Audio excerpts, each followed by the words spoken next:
Hi, it's Steve. Today we'd like to show you how to change the transmission on your washer. It's a really easy job. All we're going to need is a 1/4 inch and 5/16 nut driver.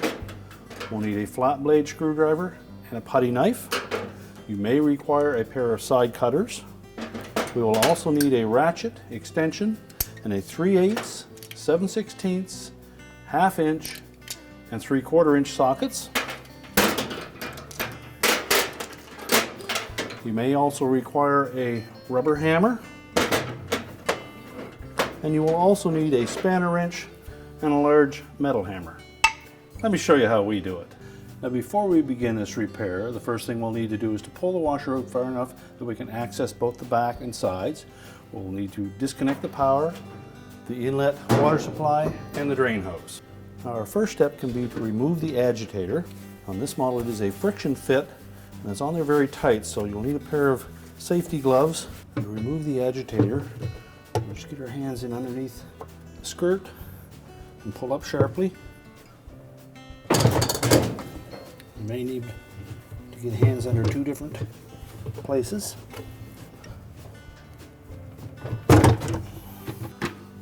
These 8 little fingers in here are what grasp the agitator drive block and hold that in place. They're sometimes a little bit stiff to get off. We'll set that aside. We can then take our 7/16 socket and ratchet, and we'll remove that bolt that secures the agitator drive block to the transmission, and then pull the drive block off the transmission shaft. You may inspect that at this time and just make sure that the splines on the inside hub of that drive block are in good shape. If not, you'll need to replace that as well. Now, next we're going to remove the console. Some models use a 1/4 inch hex head screw across the back, and other models will use either a T15 or T20 torque screw across the top of the console. So remove those screws, and we'll tilt that console slightly forward. We'll slide it a little bit to the right to release these little locking tabs on the bottom, and tilt it forward. Next, we'll remove this air dome tube from the pressure switch and disconnect the wire harness connector to the lid switch. Next, we'll take a putty knife, and we're going to go in that gap between the front panel and the top. We're in about 4 inches from either side. We'll locate a metal spring, push in on it with the putty knife, and pull that front panel forward. Do the same on the opposite side. Tilt the front panel forward, lift it off of the base, and we'll set that aside. Next, we'll take our 1/4 inch nut driver and remove 2 screws that secure the mounting brackets for the main top. Just lift up on that top slightly, pull it a little bit forward, and lift it off of the cabinet. Now we'll set that aside. Now next, we'll take the control panel, and we're just going to lay that across the tub.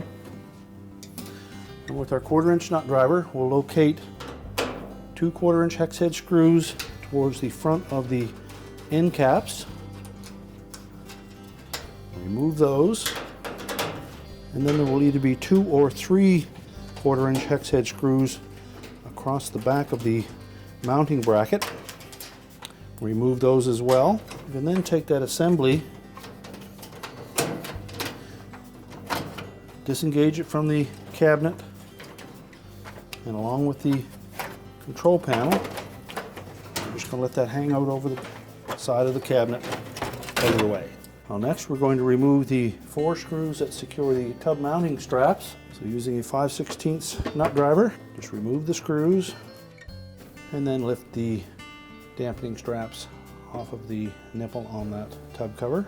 We can then go around the perimeter of the outer tub and disengage the locking tabs for that tub cover. Just pry them away from the catches.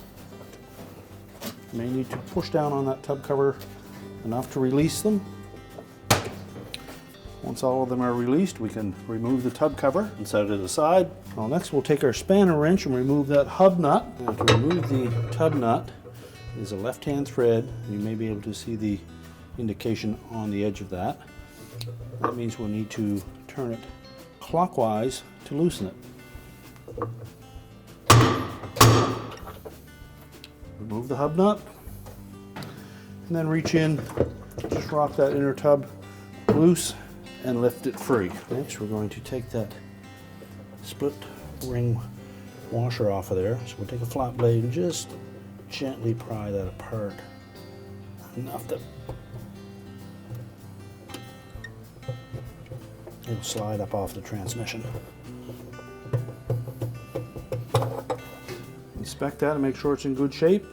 And if not, you'll have to replace that as well. And next, a flat washer at the bottom.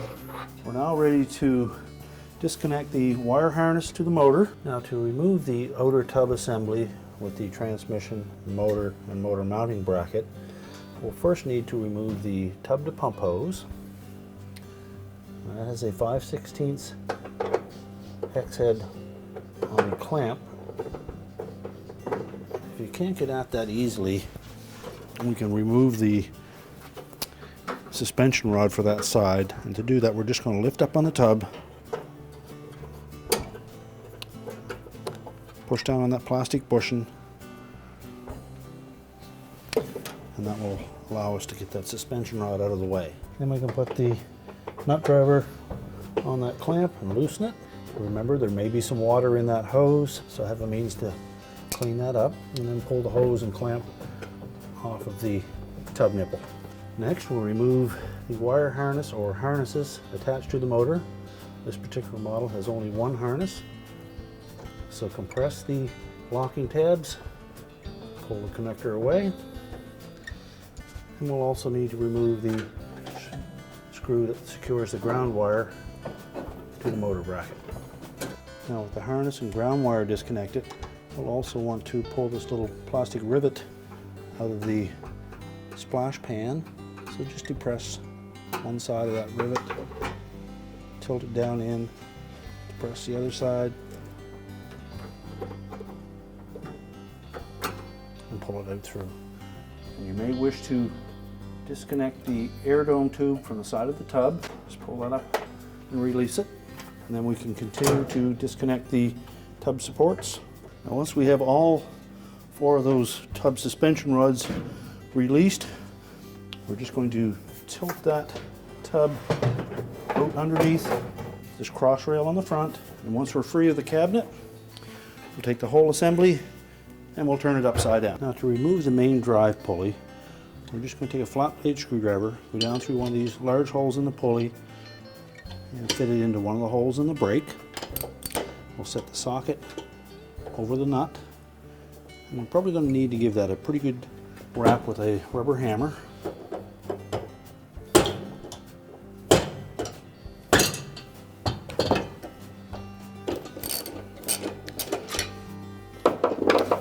And then you can remove the nut, and then just rock the pulley off and remove that in the belt. Now, next we will remove the 4 3/8 hex head bolts. That secures the flange on the bottom of the transmission to the mount. Then next we will remove the 4 1/2-inch bolts that secure the legs of the frame to the outer tub. Now, with those removed, we can next lift that whole assembly completely off of the tub. The only thing we have left is this wire tie that secures the overflow tube to one of the legs. And normally there's enough room in that you can just pull it right up over top. And then we'll set this whole assembly aside. We can then grasp that transmission, just rock it in the center a bit, pull it up through the tub bearing, and we can discard it. Well, next we'll remove the washer that was below that transmission. We're going to save that and just have a look at that tub bearing and make sure there's no signs of any corrosion or excess wear. And if there is, we'll need to replace it. Well, next we'll want to remove that inner tub seal and replace that.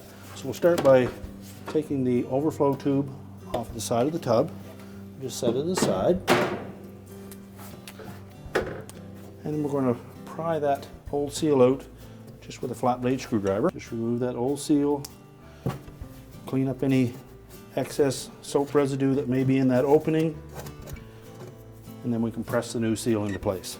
Now, to insert that new seal, we're just going to lightly lubricate the outside edge, either with a little bit of dish detergent or sometimes even just some water will moisten that up enough that it'll fit in there easier. So just make sure that we line that up evenly. And just press on the 3 ridges until we have it sitting flat. And we're now ready to turn the tub back over. Next, we'll take our new transmission and we'll slide that flat washer over the shaft, fit it down through the tub bearing, very carefully through the seal until it bottoms out. Now next, we'll remove the tape that secures that plastic flange to the metal and discard those. We can then take the base and motor assembly, lower that onto the transmission, lining up the 4 legs in the appropriate spots.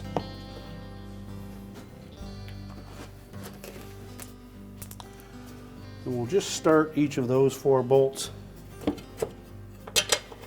just to help line it up. And then using our ratchet and socket, we'll tighten those securely. Make sure the leg is pushed firmly down onto the outer tub. Next, we'll take the 4 3/8 head bolts, line those up with that flange, and then tighten all 4 of those securely. Next, we'll place the belt and main drive pulley over the bottom of the transmission. We'll line up that star-shaped hub on the pulley. Make sure it seats flush on the transmission. We'll reinstall the retaining nut. And again, you may need that flat blade screwdriver just to keep that pulley from turning as you're tightening that nut. Well, next, we'll reinstall that overflow tube. Slide that down through the opening, and we'll attach it to the nipple on the side of the tub. We're now ready to put the whole assembly back in the washer. You stand it upright, and we're going to tilt the top of the tub in first. Just center it in the cabinet, and then we'll start by installing the rear suspension rods. Make sure that we snap those plastic bushings into the mounting legs. Well, next, we'll reinstall the front suspension rods. So again, we're just going to lift up on that tub, slide the bushing into the opening, make sure it snaps into place. Before we put this right front one on, we'll reconnect the tub to pump hose, making sure that it fits all the way onto the outlet of the tub. And then tighten the clamp with the 5/16 nut driver. And then we'll lift that tub up, install the last suspension rod. Pull the wire harness over, reconnect to the motor. Make sure the locking tabs engage. We'll reinstall that wire retaining clip and the screw for the ground wire. Next, we'll reinstall the air dome tube to the side of the tub. Next, we'll install the flat washer over the transmission shaft, and then the split ring for the inner basket to sit on. Take the inner basket, lower that down onto that split ring. Take our tub nut, thread that on. And again, that is a left-hand thread, so we're going to turn it counterclockwise to tighten it. We'll just rock that tub a little bit as we're tightening that nut by hand. That'll help center it. We're going to take our spanner wrench, set that over the nut, and then tighten it securely. And next, we can put the tub cover in place. Now, when installing the tub cover, you'll note that there's a little bump out on one portion of that, and that fits into the left rear corner. Then we also have some locating tabs to help us align it. Let's first make sure that the tub straps are pushed out of the way, and then ensure that the tub cover fits outside of the outer tub. And once we've lined up all the locating tabs, we can then just press it down into place until the locking tabs engage. Then fit the tub dampening straps over the nipples on the top. Reinstall the retaining screws with the large washers. Well, next, we're ready to reinstall the bracket across the back of the tub. Now when installing the back and end caps, first of all make sure that the end caps are firmly attached to the back panel. We're next going to ensure that we engage these hooked feet on the end caps with the slotted openings and those gussets on the cabinet. And we also want to make sure that the bracket for the water valve is not underneath those end caps. So we'll set those in first, pull them straight back to engage. Then we'll take the bracket for the water valve, and that will fit on top of the end caps. We'll next install those two screws first. We go through that bracket and the end cap and into the cabinet. Then install the screws across the back. Make sure that the tab on the back panel is in underneath that mounting bracket for the water valve. Now our next step will be to locate that air dome tube, fit it up through the oval opening in that water valve mounting bracket, and reconnect it to the pressure switch on the control panel. And then tilt that control panel up out of the way, and we'll put the main top on. Now when installing the main top, we're going to engage these two slots at the back with two hooks that are formed in those rear gussets on the cabinet. So make sure they're engaged, and then we can press down on the front and install the retaining screws. And we'll lift that control panel out again, just lay it on the main top. Remember to reconnect the wire harness to the lid switch. And then we're going to engage these three tabs with the three slots in the main top, slide it to the left, tilt it back into position, and then we'll put the screws in to secure it to the back panel. Next we'll reinstall the front panel. Locate the two slotted openings in the bottom. We're going to set those over the two mounting tabs attached to the base frame. Then we need to ensure that the locating tabs on the side of the cabinet engage the holes in the front panel. And then just push in sharply at the top,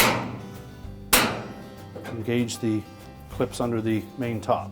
Well, next we'll install the agitator drive block. Set that over the transmission shaft, insert the bolt, and then we'll tighten that with our 7/16 socket.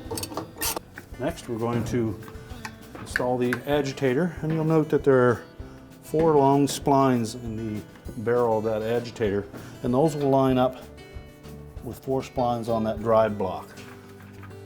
Now the splines on the agitator do line up with a fin, so that'll make alignment easier. And then press down sharply until it engages. We're now ready to reconnect the power, our utilities, and our repair is complete.